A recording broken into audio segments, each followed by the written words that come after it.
Jangankan kau jangan. Bang, kenapa bang? Ya. Nah, siap. Baik, assalamualaikum warahmatullahi wabarakatuh. Salam sejahtera. Terima kasih. Ini tiada hari tanpa media ini. Setelah kemarin saya mengikuti pemeriksaan di Bareskrim Mabes Polri, alhamdulillah semua berjalan dengan baik dan saya sudah buat statement bahwa Polri hari ini mulai ingin menggapai presisinya. Dan karena itu saya apresiasi Pak Kapolri dan saya percaya Pak Kapolda juga, Pak Kriyoto dengan Dirkrimumnya Pak Hengki, sahabat saya yakin ini juga akan berjalan dengan baik. Nah, pertama kedatangan saya dalam rangka menambah saksi fakta dari saya selaku pelapor terhadap saudari Putri Iklima Aprilia alias Iklima Kim. Karena itu saya akan menghadirkan dua orang. Pertama, Bapak Dr. Abdul Hadi SHMH. Nah, ini beliau. Pak Abdul Hadi lah orang yang membuat surat kuasa, ya Pak Adi ya? Iya. Di Grand Cafe Hotel Grand Hyatt. Dan Pak Abdul Hadi lah yang menyaksikan sendiri bahwa saudara Iklima menandatangani kuasa. Nah, karena itu kalau ada bahasa yang mengatakan bahwa ini bukan tanda tangan dia, itu sangat luar biasa. Jadi saya menghadirkan Pak Abdul Hadi dan saya juga menghadirkan Ibu Elida Neti. Kenapa Ibu Elida Neti? Dia kan lawyer juga, ini juga lawyer. Karena ini rangkaian peristiwanya adalah sebagai seorang lawyer juga. Pertama, kalau Ibu Elida Neti, bahwa Ibu Elida Neti lah yang mendengar langsung dan melihat pengakuan Iklima Kim ketika konfrontir di bawah sumpah. Yang mengatakan bahwa dia tidak menandatangani surat kuasa, tetapi menandatangani pencabutan kuasa dengan nomor surat dan pokok surat yang sama. Perihalnya sama. Ini yang akan kita uji. Jadi saya sudah ditunggu, nanti kita sampaikan perkembangan lebih lanjut. Pak Abdi mungkin dikit. Ya, saya rasa mungkin hari ini sebagaimana yang sudah terjadwal, saya menghadiri undangan sebagai saksi dari pelapor atas dugaan keterangan palsu yang dilakukan oleh saudari Putri Iklima. Untuk lebih jelasnya mungkin saya hadir dulu di dalam, selengkapnya nanti biar Bapak Rasman yang menjelaskan. Seperti itu. Baik, kami masuk dulu ya. Oke ya. Oke Bang. Oke. Bang, satu lagi. Artinya hari ini yang diperiksa hanya saksi aja. Satu lagi dengan Ibu Elida Neti, kemudian saya akan sampaikan bahwa saya akan datangkan ahli dan ahlinya pun sudah bersedia. Ahli akan ada ya. Saya yakin nanti Iklima Kim akan terseret. Ini panggilan keberapa Bang untuk pemeriksaan saksi? Ini pemeriksaan saksi yang kedua. Minggu lalu Ibu Ade dan ini tambah satu. Setelah saya ini saya kira saya nggak usah datangkan dulu ahli, biar langsung ke Iklima Kim. Ya, sampai ketemu ya. Orang sedikit bang, soal kasus abang yang kemarin di Mabes bang mungkin. Kemarin dari pihak Bang Hotman kan bilang kalau tidak ada kata damai bang dari pihak sana. Dari abang sendiri. Yang minta damai siapa? Nggak usah damai, kasusnya selesai. Yang harus dipikirin Hotman sekarang ini, bagaimanapun Iklima Kim ini akan kejar dia. Nah, cara saya begitu, main biliar ini barang. Tendang lubang sana, masuk lubang sini. Yang kedua, Hotman, dia berani cuap-cuap kalau saya nggak ada. Ya, makanya saya bilang, kalau Hotman bilang, Rasman, saya di sini, saya tunggu kau, saya pasti datang. Tapi sekarang saya bilang sama dia, Hotman, saya nanti jam sekian di Hotel Grand Hyatt, datang kau, saya tunggu. Jadi gini, orang sudah muak. Perdebatan ini sudah 16 bulan. Iya kan? Tapi yang dilihat orang ada apa gitu. Saya kalau untuk perang terbiasa sudah. Tapi menurut saya sudah tidak logik lagi gitu. Ini antara Hotman dengan Kim yang kita duga ada permainan. Maka saya laporkan Kim. Kimnya lah yang akan nanti terseret ke dia. Nggak mungkin Kim bisa lolos karena dia jelas tanda tangan kuasa. Jelas dia ada di samping saya preskon. Jelas dia menyatakan ke preskon bahwa dia juga tidak menandatangani kuasa. Tidak pernah bilang pelecehan. Pertanyaannya, kalau dia tidak melakukan, menyatakan ada diduga dilecehkan Hotman, ngapain dia tanda tangan kuasa? Emang dia anak bego apa? Kan enggak. Dia bukan buta huruf, istri saya saksiin. Ya, nanti kita jelasin ya. Saya kalau nama Hotman naik darah saya gitu. Karena jagonya di belakang saya gitu. Iya, oke Bang. Oke? Oke Thank you. Bang.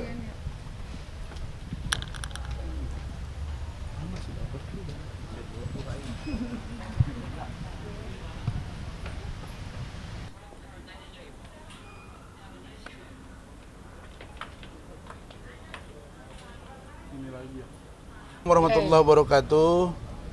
Alhamdulillah sudah selesai pemeriksaan terhadap 2 saksi tambahan dari saya, yaitu Ibu Elida Neti SHMH dengan Bapak Dr. Abdul Hadi SHMH. Yang di kanan dengan Bu Ida sudah tidak asing lagi. Dan saya mendampingi bersama dengan Saudara Rahmat Riyadi dan Ibu Ade Suryani.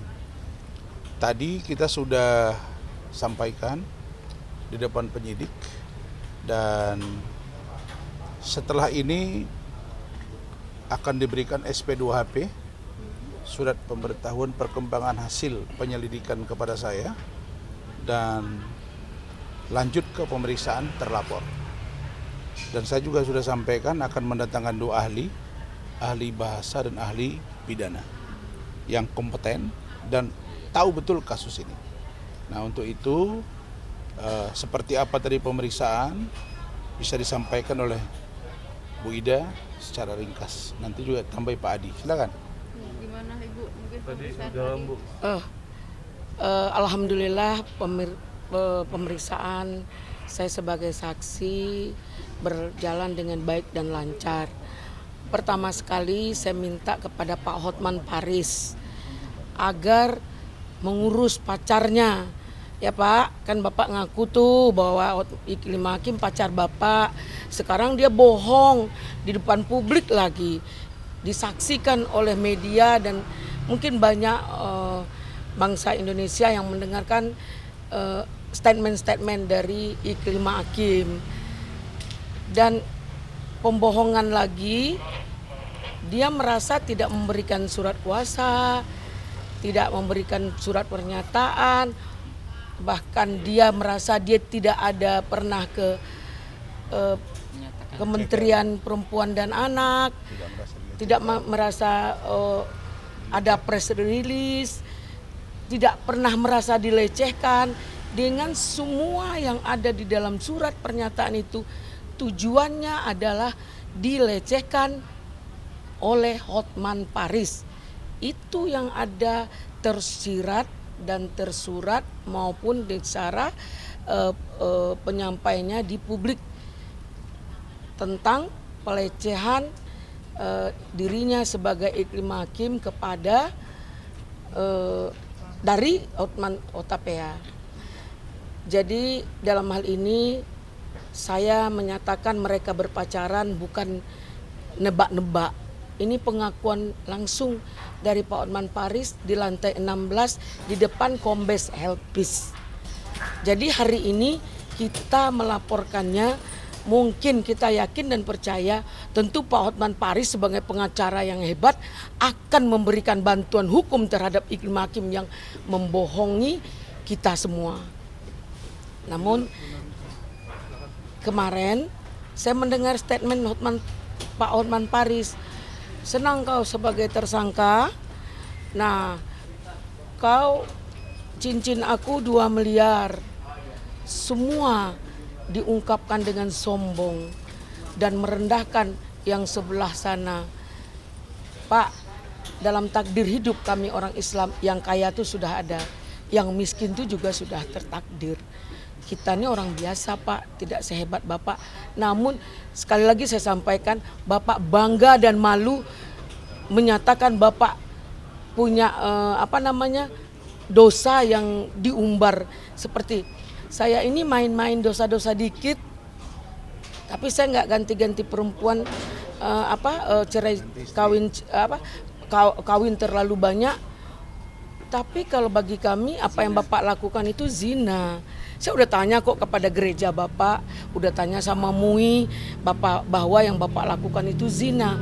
Seperti pengakuan Iklim Hakim yang di dalam mobil jilat-jilat dan Bapak belum nikah, apalagi kalian berlainan agama.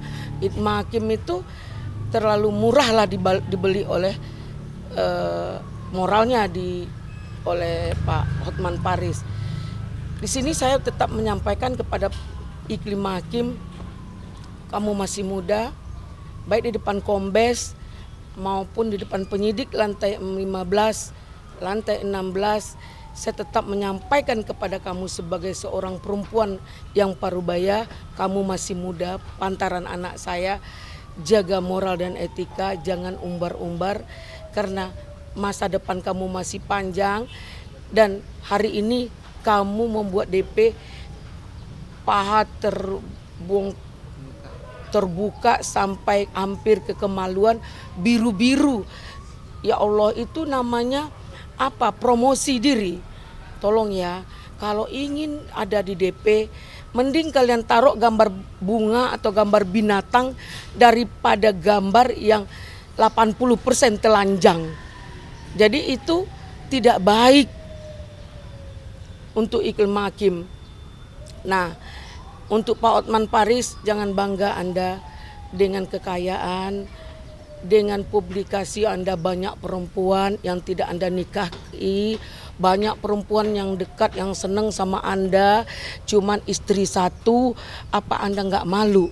Kayaknya orang kalau sudah tidak malu membuka aib di depan publik itu katanya beda kita dengan hewan hanya rasa malu, karena malu itu lahir dari sebuah perasaan, dari sebuah otak besar dan otak kecil. Jadi menurut saya mari jangan kita menghilangkan rasa malu, jadi itu jadinya otaknya minim gitu, berotak minim gitu.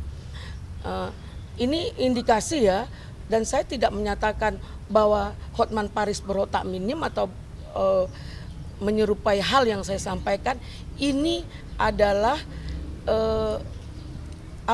asumsi saya terhadap statement-statement yang dilakukan Pak Hotman Paris terhadap lawannya, orang sebelah yang sering-sering nikah, yang selalu umbar-umbar kekayaan. Pak, kami orang Islam ya Pak, kalau kami yang penting halal, tidak menghalalkan segala cara, tapi apapun halal, tidak berzina, boleh dalam agama kami. Tapi dalam agama Kristen, karena saya lubis ya, saya tahu sekali Kristen itu sangat menghargai perempuan. Nggak boleh perempuan diperlakukan seenaknya saja, atau membayar-bayar, atau apa yang seperti diungkapkan oleh Iklim Hakim itu. Ngeri rasanya, ngeri sekali saya lihat. Kalau Pak Hotman Paris masih bangga dengan kekayaannya, dengan statement Iklim Hakim yang jilat-jilat itu, saya malu banget. Untuk apa jadi orang hebat, orang kaya ya adik-adik semua, kalau kita tidak punya moral dan etika. Ini kalau kita tidak punya moral dan etika, tolong bahasa saya ya, kalau tidak punya moral dan etika, untuk apa harta, untuk apa jabatan?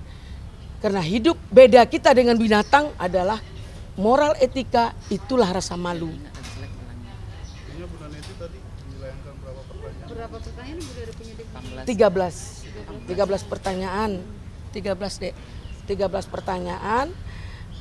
Itu semua apa yang saya lihat, apa yang saya ketahui. Karena pernyataannya di bawah sumpah dilakukan oleh penyidik Mabes Polri di Cyber Mabes Polri lantai 15, bahwa saat itu konfrontir Bang Rasman dengan Iklim Hakim di bawah sumpah. Di sana dia menyatakan bahwa dia tidak pernah menandatangani surat kuasa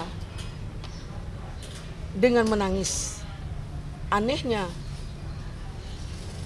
yang menandatangani itu siapa? Tanda tangan itu dan statementnya dan pernyataannya, statementnya di press release di depan wartawan, ada dia juga keluar dari PA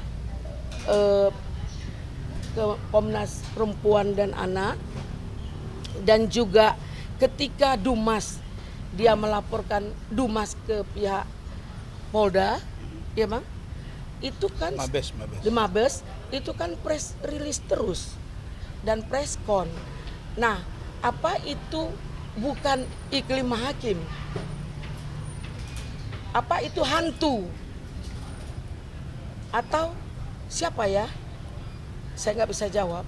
Karena kalau itu tidak dia, berarti sesuai dengan pernyataan saya terakhir dengan tidak rasa malu membolak-balikkan fakta, berbohong di muka publik. Mungkin dia berkepribadian ganda. Hah? Bang Rasman sendiri, Bang. Oke, Ya, sebentar, mungkin sebentar. itu. Bu Ida sudah? Ah, Ya, saya rasa Pak, itu. Pak Hadi, ada mau sampaikan? Begini, jadi closing statementnya bahwa pemeriksaan hari ini itu akan berujung pada pemeriksaan Prima Kim.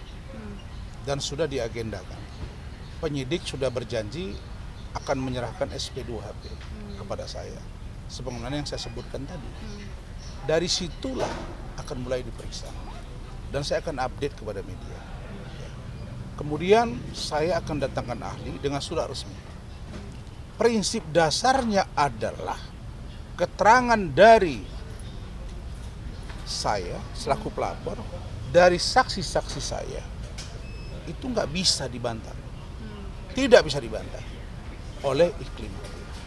Meskipun minggu lalu saya dapat info Iklim Hakim mulai buka mulut setelah periksa file, ternyata ada surat kuasa yang dia tanda tangani. Hanya saja nambah. Lah, kita tidak pernah nambah, kita tidak pernah kurangi, tapi prinsip yang menjadi substansif adalah dia benar memberi kuasa kepada saya. Titik. Tanda tangan, ya. Ada surat pernyataan tanda tangan, ya. Ada pencabutan kuasa, ya. Ada dumas, ya. 100% itu dari Iklim Hakim. Karena itu, ketika dia bolak-balikkan cerita dengan mengatakan tidak ada tanda tangan, tidak pernah bercerita dilecehkan, pertanyaan besarnya adalah yang ngomong di Kementerian PPA bahwa dia nangis-nangis ngadu ke dalam bertemu Ibu Ice dengan kursi roda, itu siapa? Kata Bu Ida dengan Pak Adi dengan Rahmat itu apakah hantu? Tidak mungkin. Yang kedua, yang ketemu saya di Grand Hyatt, kita ngopi, makan di situ, tanda tangan kuasa disaksikan Pak Adi, yang buat surat kuasa Pak Adi terus siapa? Nah, jadi begini, sekarang Iklim Hakim, Anda adalah orang yang menggali lubang dan Anda masuk ke dalam lubang itu. Makanya saya katakan cermat bahwa patut diduga yang menjadi aktor skenario keributan ini dan kegaduhan yang 16 bulan ini adalah patut saya duga Iklim Hakim. Karena dia yang bercerita tentang A, perilaku si Hotman. Dan dia bercerita ke B tentang perilaku saya. Dan seolah-olah saya ini dengan Hotman ini orang yang akan melecehkan dia. Kira-kira begitu ini gambarannya, seolah-olah. Nah, karena itu maka sikap saya dengan terang benderang menyatakan Iklim Hakim harus diproses secara hukum. Karena dia diduga memberikan keterangan palsu, secara sengaja berbohong, dan berbohong juga di bawah sumpah. Saya jelaskan ya, untuk menjawab Faris, kuasa hukumnya Iklim Hakim. Memang data autentik dan atau keterangan palsu di bawah sumpah. Sumpah tidak mesti di depan peradilan. Sumpah bisa diambil, dilakukan oleh penyidik. Ketika satu, seseorang yang diperiksa itu tidak memungkinkan dia untuk hadir di persidangan. Kekuatan hukumnya sama. Yang kedua, ketika dilakukan sumpah di antara kesepakatan dua belah pihak untuk meyakinkan penyidik bahwa itu ada, dapat dilakukan dan BAP-nya ada di sana. Kemarin ketika di Mabes Polri saya tanya penyidik, saya ingin ingatkan, benar kan waktu kami konfrontir itu ada di sumpah? Ya, kata mereka. Jadi intinya Iklim Hakim dan nanti akan bicara dia keterlibatan Hotman seperti apa. Jadi dua orang ini saya akan kejar sampai mereka diproses hukum karena saya duga Iklim Hakim kolaborasi dengan Hotman untuk merusak nama baik saya. Seperti itu. Dan saya tidak ada urusan dengan Hotman. Karena bagi saya Hotman bukan siapa-siapa. Tidak ada hebatnya, tidak ada jagonya. Biasa saja di mata saya dia. Makanya saya katakan tadi, dia bilang, Rasman di mana kau berada? Dia tidak lihat Instagram saya. Minggu lalu saya ada di Batam, di Tanjung Pinang, di Medan, di Sidimpuan, datang lagi nangani klien. Capek kau bilang bahwa jangan ada yang percaya kepada seorang kuasa hukum, dia nggak berani seorang pengacara menyebut nama saya. Saya sudah bilang, Bu Ida tadi bilang, kita ini menjalankan proses hidup, bos. Semua sudah takdir dari Allah SWT, tetapi kita berupaya menjalannya dengan baik. Jadi nggak akan jalan, nggak akan mempan. Makin banyak klien saya. Karena itu maka kalau kau jago, justru ambil satu kasus, kau jadi kuasa hukum sana, saya kuasa hukum sini. Baru kita tarung. Jadi kau nggak ada apa-apanya. Orang juga sudah tahu kok, jagonya di mana, coba saya tanya.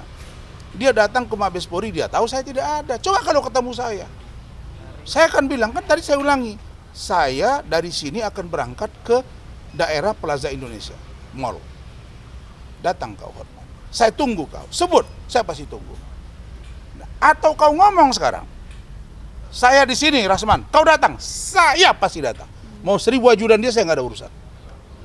Begitu Ketemu cara untuk kita. apa, Bang? Ketemu untuk mau apa dia? Saya mau tanya, mau dia apa? Oh, dikira mau baik-baik. Enggak. Maksud saya kan dia bilang saya nggak takut sama Rasman. Oh, gitu. Yang terus katanya mau damai, siapa yang minta damai? Saya tidak pernah minta damai sama Hotman. Dan kalau ketemu dengan dia, saya juga mau tanya, kau mau adu sama saya?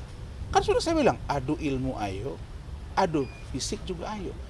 Jadi sekarang ini orang melihat bahwa kasus ini menjadi kasus yang menghebohkan tahunan, tapi substansinya sebenarnya adalah perilaku orang yang diduga tidak bermoral. Itu intinya. Jadi saya yakin kasus ini akan segera berjalan, bergulir, dan akan berproses lebih lanjut. Saya percaya ini membuka tabir agar kelihatan bagaimana sebenarnya si Iklim Hakim, bagaimana Hotman sesungguhnya. Oke, cukup ya? Terakhir, di atas langit ada langit. Oh iya. Udah, Mat ya? Makasih, Kamu masih ada, Mat? Nah, saya Pak Adi ya. Audio Jungle.